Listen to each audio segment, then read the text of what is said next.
too late. He bumped into the coal cars, and the coal cars bumped into Percy.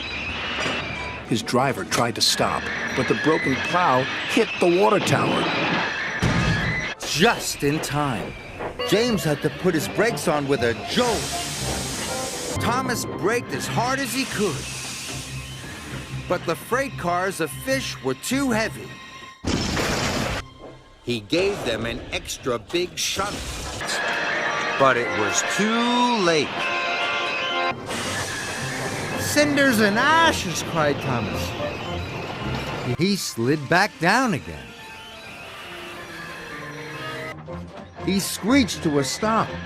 Henrietta biffed into him. He applied his brakes, but it was too late. Thomas crashed straight through the blocked tunnel.